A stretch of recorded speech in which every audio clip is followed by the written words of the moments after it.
Hello everyone, welcome to CS classes. My name is Shweta and आज की class में हम लोग पढ़ने वाले हैं security attacks, types of attacks, active passive attacks क्या होते हैं and security mechanism, X800 techniques में क्या क्या चीज़ें इंक्लूड होती हैं and the topic is information security techniques. तो आज की क्लास में हम ये सारे टॉपिक्स कवर करेंगे। अगर आप चैनल पर फर्स्ट टाइम आए हैं तो please subscribe the channel so that कि आपको लेटेस्ट क्लासेस के नोटिफिकेशन मिल सकें। Like the videos and share with your friends. So start करते हैं आज के क्लास को। So starting from the topic is security attack. So जितने हमने स्टार्टिंग से कुछ टॉपिक्स कवर करे हैं तो उसमें क्यों हमें सिक्योरिटी की रिक्वायरमेंट होती है, तो वो साइबर सिक्योरिटी क्या है, किस तरीके से कितने मैकेनिज्म होते हैं, CIA ट्राइड क्या होता है, ये सारी चीज़ें हमने प्रीवियस क्लासेस के अंदर कंप्लीट की हैं। आज हम देखने वाले हैं सिक्योरिटी अटैक्स। तो सिक्योरिटी अटैक्स क्या होते हैं? So security attacks the cyber attacks is deliberate attempt to gain unauthorised access. कोई भी ऐसा अटैक या कोई भी ऐसा एक्शन जो डेलिबरेटली अनऑथराइज एक्सेस गेन करने के लिए किया जा रहा है, that is considered as a cyber या सिक्योरिटी अटैक। क्या किस पे कर सकते हैं? कंप्यूटर सिस्टम हो सकता है, नेटवर्क हो सकता है, to steal the data, disturb operation, जो भी ऑपरेशन किसी ऑर्गेनाइजेशन पे चल रहा है उसको ख़राब कर देना, और cause damages to the digital resources. जितने भी हमारे डिजिटल रिसोर्सेज हैं नेटवर्क्स के अंदर हो सकते हैं, तो उनमें उनको ख़राब कर देना या ऑपरेशन जो चल रहा है उसको ख़राब कर देना, या फिर डेटा को चुरा लेना। All these are included in the cyber security या security attacks category. Target individuals, organization and government system. तो कौन कौन सी चीज़ें या कौन कौन क्या क्या चीज़ें इनके टारगेट में होती हैं सिक्योरिटी अटैक्स में? तो इंडिविजुअल भी हो सकता है, ठीक है, कोई ऑर्गेनाइजेशन भी हो सकता है, और गवर्नमेंट सिस्टम भी हो सकता है। मतलब कोई भी रिसोर्सेज जो कि इंफॉर्मेशन है, जिसके पास इंफॉर्मेशन है, ठीक है, या मनी है, उन सारी चीज़ों को टारगेट करके ये अटैक किए जा सकते हैं। Aims to steal the information, या किस गोल से किए जाते हैं? ताकि हम इस इंफॉर्मेशन को चुरा सकें, सर्विसेज खराब कर सकें, फाइनेंशियल कॉस्ट क्रिएट कर सकें, या रेपुटेशन डैमेज कर सकें। ये इस तरीके से कुछ कुछ चीज़ें होती हैं या कुछ एम्स होते हैं, गोल्स होते हैं, जिसकी वजह से सिक्योरिटी अटैक्स किए जाते हैं। कॉमन टाइप इंक्लूड होते हैं malware, phishing, denial of services, man in the middle, ठीक है। ये सारे types of common types of attack होते हैं। Can lead to the data breaches. अगर हम सिक्योरिटी अटैक्स की बात करेंगे तो यहाँ पर डेटा लीक हो जाता है, सिस्टम डाउन टाइम चले जाते हैं, मतलब कि जो सर्विसेज अवेलेबल होनी चाहिए वो सर्विसेज अवेलेबल नहीं होती हैं यूज़र को, तो ये यहाँ पर फाइनेंशियल लॉसेस भी काफ़ी सारे होते हैं। क्लासिफिकेशन ऑफ अटैक की अगर हम बात करेंगे तो cyber attack are mainly divided into two categories. दो कैटेगरीज के हम लोग अंदर इनको पढ़ते हैं, active attack and passive attack, ठीक है। Now let's see what is the active and passive attack, किस तरीके से डिफरेंस करते हैं हम इनमें, और किस टाइप ऑफ अटैक के अंदर कौन सा अटैक इंक्लूड किया जाता है, ठीक है। So first we'll starting with the active and passive attack क्या होते हैं, ठीक है। तो active and passive attack two major categories होती हैं साइबर सिक्योरिटी के अंदर। Threats in information security, active attack disturb and modify the system, and passive जो अटैक होता है वो secretly monitor and collect the information. तो बेसिक जो आइडिया है वो हमें थोड़ा सा लगा होगा कि जो एक्टिव अटैक होता है वो डायरेक्टली यूज़र की नज़र में आ जाता है, क्योंकि वहाँ कुछ चेंजेस हो जाते हैं डेटा के अंदर, या सिस्टम काम सही से काम नहीं करता, या सिस्टम ही डैमेज कर दिया जाता है, तो वो यूज़र को दिखाई देता है कि हाँ सिस्टम के अंदर कुछ ना कुछ गड़बड़ हो गई है। पर पैसिव अटैक जो होते हैं उसमें यूज़र को पता नहीं चलता है कि उसके सिस्टम के साथ में छिड़खानी की जा रही है, या उसकी इन्फॉर्मेशन को लीक किया जा रहा है, या कैप्चर किया जा रहा है, ठीक है। तो ये होता है पैसिव अटैक। पैसिव अटैक में क्या होता है, सीक्रेटली मॉनिटर करते हैं कि उसकी एक्टिविटी क्या है, मतलब किस साइट पे जाता है, क्या इंटरेस्ट है इसके, ठीक है, या इन्फॉर्मेशन क्या है, या मान लीजिए अगर पासवर्ड, ये बैंक डिटेल्स की अगर हम लोग इन्फॉर्मेशन फिल कर रहे हैं कहीं पर, तो वो इन्फॉर्मेशंस क्या हैं, तो ये सारी इन्फॉर्मेशन को कलेक्ट किया जाता है पैसिव अटैक के अंदर। तो एक्टिव अटैक के अंदर डायरेक्टली हमें पता होता है कि सिस्टम के अंदर कुछ दिक्कत है या डेटा करप्ट हो चुका है, तो हमें पता लग जाएगा। पर पैसिव अटैक जो है हमें पता नहीं लगेगा, सीक्रेटली मॉनिटर किया जाता है। तो cyber attack broadly classified into active and passive attack. Active attack directly alter the data system and network operation, whereas passive attack focuses on eavesdropping, मतलब कि चुपके से सुनना वाली कैटेगरी के अंदर आता है। इन्फॉर्मेशन गैदरिंग के अंदर आता है विदाउट मॉडिफिकेशन, कोई मॉडिफिकेशन नहीं होगा, बस आपकी इन्फॉर्मेशन जो होगा उसको कैप्चर किया जाएगा। Active attack affect integrity availability, जो एक्टिव अटैक होते हैं वो इंटीग्रिटी मतलब कि डेटा की जो कंप्लीटनेस होती है, या हम लोग चाहते हैं कि जब तक एक ऑथराइज यूजर उसको मॉडिफाई ना करे, चेंज ना करे, उसके अंदर चेंज नहीं होनी चाहिए, तो उसकी इंटीग्रिटी को कहीं ना कहीं हार्म करता है, which is loss which also loss the consistency. तो अवेलेबिलिटी, क्योंकि कभी कभी जो डेटा होता है वो मिलता नहीं है हमें, तो एक्टिव अटैक जो होते हैं वो इंटीग्रिटी को कि चेंज कर देता है। और अवेलेबिलिटी मतलब कि जब हमारा सिस्टम हम अवेलेबल होना चाहिए, मान लीजिए सिस्टम मुझे अभी रन करना है या मुझे कुछ काम करना है, तो उस टाइम पर सिस्टम अवेलेबल नहीं है, तो अवेलेबिलिटी इशू आते हैं। जो CIA ट्रायड हमने देखा था उसमें इंटीग्रिटी और अवेलेबिलिटी को हार्म करता है active attack. While passive attack target confidentiality, confidential मतलब कि कोई भी इंपॉर्टेंट इंफॉर्मेशन डिस्क्लोज ना हो जाए, ठीक है। तो अगर पैसिव अटैक की बात करेंगे तो वहाँ कॉन्फिडेंशियलिटी हार्म होती है।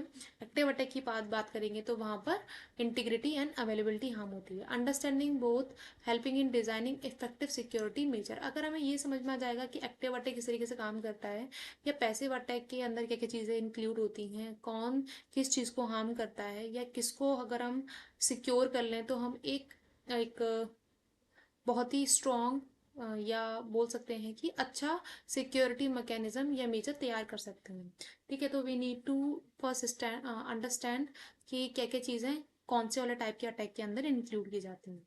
सो अगर हम बेसिक जो एक्टिव अटैक है वो देखें तो उसके अंदर क्या चीज़ें रहती हैं, विच अटैक का डायरेक्टली इंटरेक्ट, ये सबने देख लिया है कि मॉडिफाई कर सकता है, चेंज कर सकता है, सिस्टम को डिस्ट्रॉय कर सकता है, ठीक है। जो सर्विसेज चल रही हैं उनको ख़राब कर सकते हैं। तो easier to detect because they affect the system, तो इनको डिटेक्ट करना आसान होता है। कैरेक्टरिस्टिक्स ऑफ एक्टिव अटैक की बात करेंगे तो directly alter the user data, तो हमें पता चल जाएगा कि हाँ हमारे सिस्टम के अंदर कुछ ना कुछ गड़बड़ी हुई है और कोई ना कोई तरीके का अटैक हमारे सिस्टम में हो चुका है। Can disturb the normal operation, जो ऑपरेशन हमारे चल रहे हैं उनको ख़राब कर सकता है। Usually leave evidences of intrusion, तो वहाँ पर कुछ ना कुछ हमें सुराग या सबूत मिल जाते हैं जिसके थ्रू हम आइडेंटिफाई कर सकते हैं कि यस हमारे सिस्टम के अंदर कुछ ना कुछ अटैक टाइप हुआ है। एम टू कॉज डैमेज और गेन अनऑथराइज एक्सेस, तो इनका जो बेसिक पर्पस होता है वो क्या होता है कि या तो खराब कर देना, कॉज मतलब डैमेज कर देना, या फिर क्या होता है कि अनऑथराइज एक्सेस ले लेना, फिर उसके बेसिस पे हम आपको मतलब कि जो भी अटैकर होते हैं वो आपको ब्लैकमेल कर सकते हैं, आपसे अमाउंट या मनी मांग सकते हैं कि इतना अमाउंट जमा कीजिए तभी हम आपके सिस्टम को डिस्क्लो मतलब कि अनलॉक करेंगे और उसके बाद में आपको ऑपरेशन एक्सेस मिलेगा, ठीक है। टाइप्स ऑफ जो अटैक होते हैं एक्टिव अटैक, उसके अंदर क्या क्या चीज़ आती है। मस्करेड अटैक होता है, ठीक है। Modification of messages, repudiation, replay attack and denial of service attack, ये सारे अटैक जो होते हैं वो इंक्लूड होते हैं हमारे टाइप ऑफ एक्टिव अटैक्स के अंदर। नेक्स्ट आता है आपका पैसिव अटैक। पैसिव अटैक क्या होते हैं? पैसिव अटैक मॉनिटरिंग करता है, ईव्सड्रॉपिंग करता है, ठीक है, communication without modifying the data, कोई मॉडिफिकेशन नहीं होता है, बस चुपके से सुनना होता है हमें डेटा को। स्टैटिस्टिक्स की अगर हम बात करेंगे तो नो मॉडिफिकेशन, कोई मॉडिफिकेशन नहीं होता है, फोकसिंग ऑन इन्फॉर्मेशन गैदरिंग, तो जो पैसिव अटैक का फोकस होता है वो सिर्फ इन्फॉर्मेशन को लेना होता है। इसको आइडेंटिफाई करना टफ होता है, ठीक है, क्योंकि हमें पता नहीं है कि हमारे सिस्टम में कुछ आ गया है, तो अगर कोई इन्फॉर्मेशन लीक भी हो रही होगी तो हमें समझ भी नहीं आएगी कि कहाँ से हो रही है। तो active passive attack are hard to detect. Target confidentiality rather than availability और इंटीग्रिटी, तो पैसिव अटैक के अंदर कॉन्फिडेंशियलिटी हार्म होती है क्योंकि जो इंपॉर्टेंट इन्फॉर्मेशन होती है वो डिस्क्लोज हो जाती है। टाइप्स ऑफ पैसिव अटैक की अगर आप बात करेंगे, इनको फर्दर दो कैटेगरी में डिवाइड करते हैं, release of message content and traffic analysis. ये कुछ टॉपिक था जो हम लोगों ने देखा अभी, जो active and passive attack including the security attack.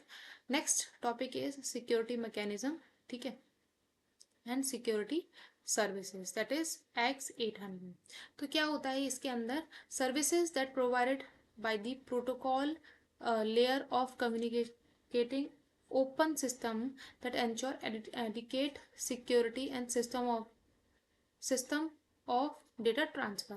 तो किस तरीके से डेटा ट्रांसफ़र होगा ओपन सिस्टम के अंदर, किस तरीके से प्रोटोकॉल हम यूज़ करते हैं, उसके वो हमें बताता है ये सिक्योरिटी मैकेनिज्म, सिक्योरिटी सर्विसेज। ठीक है, तो RFC 2828 जो है एक डेफिनेशन प्रोवाइड करता है, जैसे a processing and communication service that is provided by a system to give specific kind of protection to a system resources, कि किस तरीके से हम सिस्टम के रिसोर्सेज को सिक्योर कर सकते हैं। Service security services implement security policies and are implemented by the security mechanism. और किस तरीके से जो भी हमने पॉलिसीज बनाई है उनको किस तरीके से इम्प्लीमेंट करना है, ये सारी ही चीज़ें हमारे RFC 2028 के एक डेफिनेशन के अंदर हमें प्रोवाइड की गई है कि किस तरीके से X800 protocol, layer of protocol होती है, वो किस तरीके से काम करती है। तो X800 divide the services into 5 categories, 5 category में इसको डिवाइड किया जाता है, एंड 14 स्पेसिफिक सर्विसेज। और इन 5 कैटेगरीज के अंदर हम 14 सब सर्विसेज को इंक्लूड करते हैं। ठीक है, जैसे कौन कौन सी वो 5 जो हमारी सर्विसेज हैं वो कौन कौन सी हैं।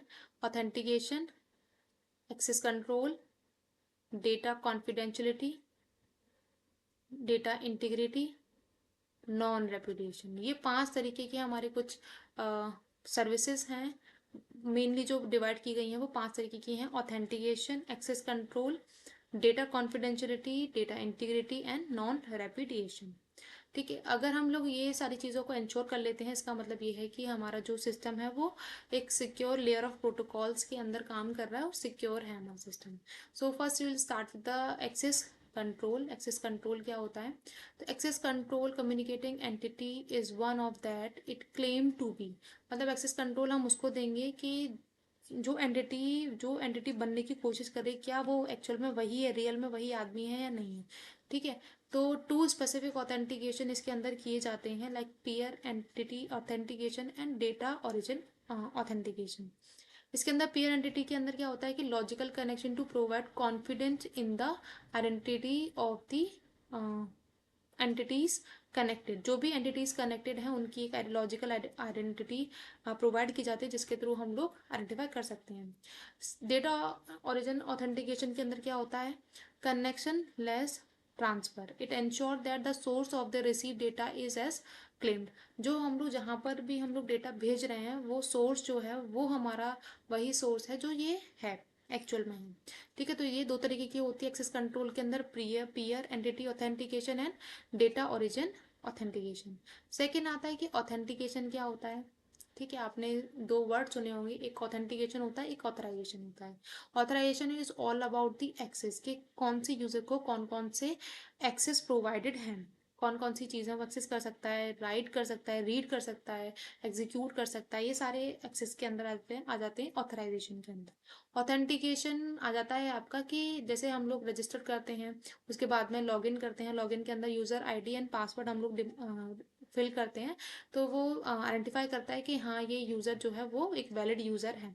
तो दैट इज़ द ऑथेंटिकेशन, के आइडेंटिफाई करना है कि is that the user real जो ये है, मतलब कि जो भी लॉगिन आईडी एंड पासवर्ड जिसके थ्रू ये लॉगिन करने की कोशिश कर रहा है, क्या ये वही यूज़र है, क्योंकि लॉगिन आईडी पासवर्ड तो किसी सीक्रेट को ही पता होंगी। इसीलिए authentication is all about identity और credentials, and authorization is all about access. Okay. Authentication, prevention of unauthorized access or use of resources. ठीक है, इसके अंदर क्या क्या चीज़ें इंक्लूड होंगी? Service control, who can have the access to the resources under what condition, कौन कौन सी कंडीशन के अंदर हम इसको अलाउ करेंगे। ठीक है, what those accessing the resources are allowed to do, और वो रिसोर्सेज क्या क्या चीज़ें कर सकते हैं। तो ये सारी चीज़ें हमारे ऑथेंटिकेशन के अंदर इंक्लूड की जाती हैं। Data confidentiality, second point is data confidentiality. इसको फर्दर हम 3-4 तरीके से देखते हैं। Connection confidentiality, connectionless confidentiality, ठीक है, selective field confidentiality and traffic flow confidentiality. Connection confidentiality के अंदर क्या आता है? The protection of all user data on the connection, जितने भी यूजर हमारे कनेक्टेड हैं वो सारे प्रोटेक्टेड रहने चाहिए। कनेक्शन लेस कॉन्फिडेंशियलिटी के अंदर क्या आता है? Protection of all user in a single data block, जितने भी हमारे सिंगल डेटा ब्लॉक हैं उनके अंदर हमारे सारे यूजर का डेटा जो है सेव और सिक्योर रहना चाहिए।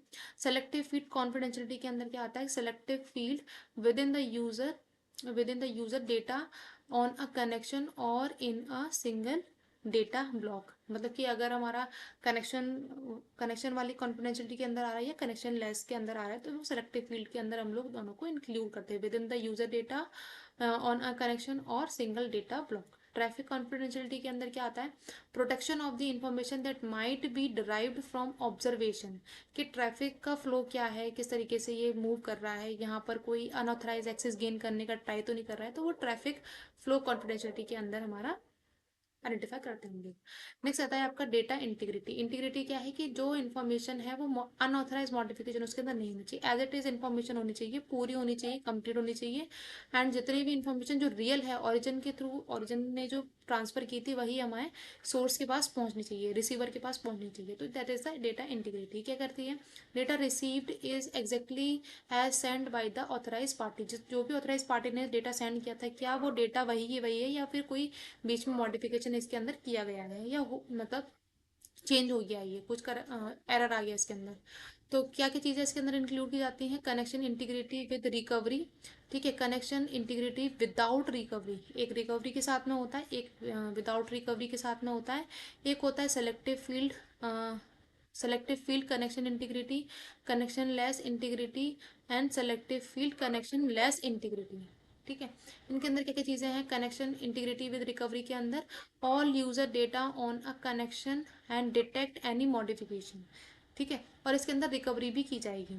और अगर हम विदाउट रिकवरी की बात करेंगे तो हम इसमें डिटेक्शन कर सकते हैं पर रिकवरी नहीं हो पाएगी। सेलेक्टिव फील्ड कनेक्शन इंटीग्रिटी के अंदर क्या होगा कि integrity of the selected field with in the user data of the data block transferred over a connection and takes the form of the determination of whether the selected field have been modified, inserted, deleted and replaced। तो जो भी हमारा selected field होगा, क्या उसके अंदर कोई changes किया गया है या नहीं किया, ये होगा हमारा सेलेक्टेड फील्ड कनेक्शन इंटीग्रिटी के अंदर। कनेक्शन लेस इंटीग्रिटी में क्या है, single connection let data block and may take the form of the detection of the modification, data modification। additionally क्या होगा, a limited form of replay detection may be provided। Next क्या है इसके अंदर कि जो selected field connection less integrity है, तो integrity of selected field with in a single connection less data blocks, एक डेटा ब्लॉक के अंदर जो भी हमारी इंटीग्रिटी है सेलेक्टेड फील्ड के अंदर वो किस तरीके की है, या उसमें कोई चेंजेस वगैरह किए हैं या नहीं किए। तो ये आते हैं हमारे 5 तरीके से डेटा इंटीग्रिटी। सबसे पहले हमने देखा उसके अंदर दो चीज़ें थी, जैसे हमने यहाँ पर देखा एक्सेस कंट्रोल के अंदर peer entity and authentication and data origin authentication. Next हमने देखा है कनेक्शन जो कॉन्फिडेंशियलिटी है उसमें connection confidentiality, connectionless confidentiality, selected field confidentiality and traffic flow confidentiality. तो including these four all six and this is the these data integrity सब सब security measures, connection integrity with recovery and these all 5 means ये हो गए हमारे 11। ठीक है, कितने बचे, 3 और होंगे हमारे। ये हो गया non repudiation origin and non repudiation destination. तो all these are the 14 security measure जो हम लोग यूज़ करते हैं किसके अंदर, security measures and security services के अंदर, X800 के अंदर जो इंक्लूड की जाती है। तो नॉन रेपुटेशन के अंदर क्या होता है, जो हमने डिस्कस किया हुआ है कि कोई भी जो भी नेटवर्किंग के अंदर जो भी हमारा काम चल रहा है उसमें कोई भी सेंडर या रिसीवर ये डिनाई नहीं कर सकता है कि उसने ये डेटा सेंड नहीं किया है या रिसीव नहीं किया है। अगर उसने किया है तो कैसे होगा इसमें, सेंडर और receiver from denying a transmitted message, या सेंडर डिनाई कर दे कि नहीं मैंने कोई मैसेज नहीं किया है, या फिर रिसीवर डिनाई कर दे कि मेरे को कोई मैसेज रिसीव नहीं हुआ। Thus when a message is send the receiver can prove that the alleged sender is fact send the message। Similarly, when the message is received, the sender can prove that the alleged receiver is in the fact receive the message, कि yes हमने, अगर sender ने send किया है तो sender जो receiver होगा वो प्रूव कर सकता है कि हाँ सेंडर ने सेंड किया है। और अगर रिसीवर को रिसीव हुआ है और सेंडर उसको प्रूव करना चाहता है तो वो भी बोल सकता है कि हाँ इस इंसान को जो है ये मैसेज रिसीव हुआ है। नॉन रेपुडिएशन ओरिजिन का क्या होगा, prove that the message was send by the specified party. तो ओरिजिन हम लोग स्पेसिफाई कर सकते हैं नॉन रेपुडिएशन के अंदर। तो नॉन रेपुडिएशन ओरिजिन, जहाँ पर हम ओरिजिन को स्पेसिफाई कर सकते हैं, और नॉन रेपुडिएशन डेस्टिनेशन के अंदर हम लोग डेस्टिनेशन, जो रिसीवर है जिसको मैसेज रिसीव होना है, उसको हम स्पेसिफाई कर सकते हैं। तो इस तरीके से हम लोग नॉन रेपुडिएशन को यूज करते हैं। नेक्स्ट आता है आपका इंफॉर्मेशन सिक्योरिटी टेक्निक्स। ठीक है, next topic is information security techniques. तो कौन कौन सी टेक्निक आज के टाइम पर हम लोग यूज़ करते हैं, जो कि वो आज के टाइम के, आज के जो हमारा सिक्योरिटी है, लाइक एआई आ गया है आज के टाइम में। तो जिस तरीके से हमारी एआई के साथ में सिक्योरिटी या हमारा डेटा प्रोसेसिंग आसान हो गया है, सिमिलरली हमारे सिक्योरिटी के लिए भी उतने ही प्रॉब्लम्स क्रिएट हो गई हैं। तो किस तरीके से आज की डिजिटल एज के अंदर हम साइबर सिक्योरिटी जो देना चाहेंगे सिस्टम्स के अंदर, तो किस तरीके से प्रोवाइड करेंगे, will see in the security techniques. तो क्या है, cyber security become more crucial than the ever. जो आज का टाइम है उसमें साइबर सिक्योरिटी बहुत क्रूशियल हो गया है, जो कि टेक्नोलॉजी ग्रो करती जा रही है। ठीक है, तो नंबर ऑफ थ्रेट्स जो है पर्सनल के लिए वो भी इंक्रीज होते जा रहे हैं, बिजनेसेस के लिए, गवर्नमेंट डेटा के लिए। तो जैसे जैसे साइबर जो क्राइम है कॉन्स्टेंटली जो नए तरीके फाइंड कर रहे हैं, तो उनके लिए हमें सिक्योर करने के लिए भी हमें नए नए तरीके ही आइडेंटिफाई करने होते हैं इसके अंदर। तो जिसके थ्रू हम लोग जो है डेटा को सेव कर सकें। ठीक है, जो ऑपरेशंस हैं उनको कंटिन्यूसली स्मूथली रन कर सकें, कंटिन्यू कर सकें। ठीक है, तो ये सारी चीज़ों से बचाने के लिए हम लोग सिक्योरिटी टेक्निक यूज़ करते हैं।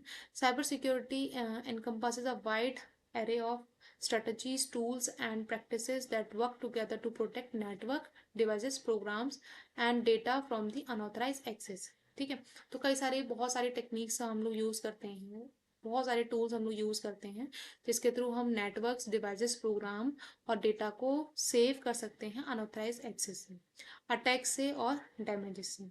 ठीक है, तो लेट्स सी कि कौन कौन सी चीज़ें हम लोग यूज़ करते हैं। लाइक अगर हम नेटवर्क सिक्योरिटी की बात करेंगे, तो इसके अंदर हमारा आ जाता है फायरवॉल, जो हम लोग यूज़ करते हैं, जो एक, जैसे नाम के थ्रू हमें समझ में आ रहा है कि आग की दीवार, फायरवॉल। तो फायरवॉल अगर हम लगा देते हैं तो जितनी भी ट्रस्टेड पार्टी होती हैं वो एंटर कर सकती हैं नेटवर्क के अंदर, अदरवाइज उसको ब्लॉक कर देंगे। ठीक है, as per the firewall rules. Types of firewall भी होते हैं हमारे, तो कौन से टाइप का फायरवॉल आपने यूज़ किया है, उसकी क्या फंक्शनलिटी है, वो सारी चीज़ें उसके अंदर इंप्लीमेंट होंगी। नेक्स्ट आता है इंट्रूजन डिटेक्शन सिस्टम, जो मॉनिटर करता है कि नेटवर्क ट्रैफिक किस तरीके से है और उनका बिहेवियर, जो भी यूज़र एक्सेस कर रहा है तो उसका बिहेवियर कैसा है, is it a normal behaviour और something deviated from the normal behaviour. अगर कुछ अलग है तो उसको तो अलर्ट दे देना एडमिनिस्ट्रेटर को कि यहाँ पर जो है थोड़ा सा अलार्मिंग सिचुएशन है। नेक्स्ट आता है आपका वर्चुअल प्राइवेट नेटवर्क। अगर हमें आउटसाइड द वर्ल्ड, अगर हमें किसी भी ऑर्गेनाइजेशन के रिसोर्सेज एक्सेस करने होते हैं, तो एक VPN, virtual private network create किया जाता है, जिसके थ्रू हम प्रोवाइड करते हैं encrypted connections between remote user and the network, making it more difficult to difficult for hacker to intercept data. जितने भी वीपीएन्स होते हैं तो वहाँ पर जो है कंपनी की पॉलिसीज वगैरह रहती है, थोड़ा सिक्योर रहती है, तो वहाँ पर जो है अटैकर इतनी आसानी से डेटा को स्टील नहीं कर सकते। नेक्स्ट आता है आपका एप्लीकेशन सिक्योरिटी। एप्लीकेशन सिक्योरिटी में क्या आता है कि ensuring software application are free from weaknesses and flaws that can be exploited. जो कि जो एक अटैकर्स हैं, हैकर हैं, अगर वो प्रॉब्लम का या जो भी दिक्कतें उसके अंदर रह गई हैं, फ्लॉज रह गए हैं उसके अंदर, तो उनका बेनिफिट लेके वो हार्म कर सकते हैं। तो हमें देखना है कि कोई भी इस तरीके की रीज़न ना हो। तो कोड रिव्यू करते हैं हम उसके अंदर, पेनेट्रेशन टेस्टिंग करते हैं, stimulating cyber attack to find weaknesses before malicious hacker do. Malicious hacker मतलब अटैकर्स उसको आइडेंटिफाई कर लें, उससे पहले ही हमें उसको टेस्टिंग के थ्रू आइडेंटिफाई कर लेना, अगर कोई प्रॉब्लम उसके अंदर रह गई है तो। नेक्स्ट आता है आपका security patches and update. Day to day हमें सिक्योरिटी पैचेस और अपनी टेक्निक्स को अपडेट करते रहना है, क्योंकि जिस तरीके से टेक्नोलॉजी ग्रो कर रही है, हमें भी साथ के साथ उसके सिक्योरिटी टेक्निक जो है उनको अपडेट रखना है और सिक्योर करना है।